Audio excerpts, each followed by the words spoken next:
Welcome students. இப்போ இந்த sum பார்ப்போம். If x is equal to 6 minus root 35, then x square plus 1 by x square equal to what ன்னு கேட்டிருக்காங்க. Okay. இப்போ இந்த ஃபார்முலா பாருங்க, x plus 1 by x the whole square equal to நமக்கு என்ன வரும்? x square plus 1 by x square plus 2 வரும்.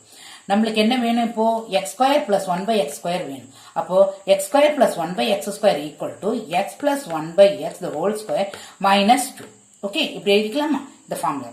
இப்போ எழுதியாச்சு. இப்போ x is equal என்ன கொடுத்திருக்காங்க? 6 minus root 35 கொடுத்திருக்காங்க. அப்போ 1 by x என்ன ஈக்குவல் என்ன வரும்? நம்மளுக்கு 1 by 6 minus root 35 வரும். ஓகே, இப்போ இதுக்கு காம்ப்ளெக்ஸ் கான்ஜுகேட் கண்டுபிடிக்கணும் நம்ம. ஓகே, இப்போ என்ன பண்ணும்? 1 by 6 minus root 35 போட்டுக்கிட்டு into 6 minus root 35 இங்க எப்படி போடுவீங்க? 6 plus root 35 divided by 6 plus root 35. Okay, இந்த மேல கரெக்டா அப்படியே எழுதிக்கோங்க. கீழே என்ன மாடல்ல இருக்கு? நம்மளுக்கு a minus b into a plus b மாடல்ல இருக்கு. சோ இதுக்கு என்ன ஃபார்முலா சப்ஸ்டிட்யூட் பண்ணலாம்? a square minus b square model நம்ம சப்ஸ்டிட்யூட் பண்ணலாம். ஓகே, அந்த ஃபார்முலாவை நீங்க சப்ஸ்டிட்யூட் பண்ணுங்க. சோ இது என்ன வரும்? 6 square minus இது root 35 the whole square வருமா? 6 square என்ன வரும்? 36 minus இது 35. 1 by x is equal to 6 plus root of 35 நம்மளுக்கு வரும். So இப்போ நம்மளுக்கு x plus 1 by x கண்டுபிடிக்கணும். That is equal என்ன வரும்? x க்கு வேல்யூ என்ன? 6 minus root 35.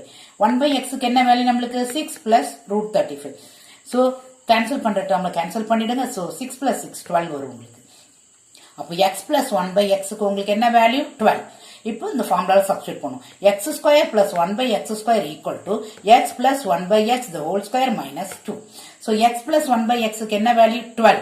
So whole square minus இந்த 2. ஓகே, இப்போ 12 ஸ்கொயர்னா என்ன வரும்? 144 minus 2.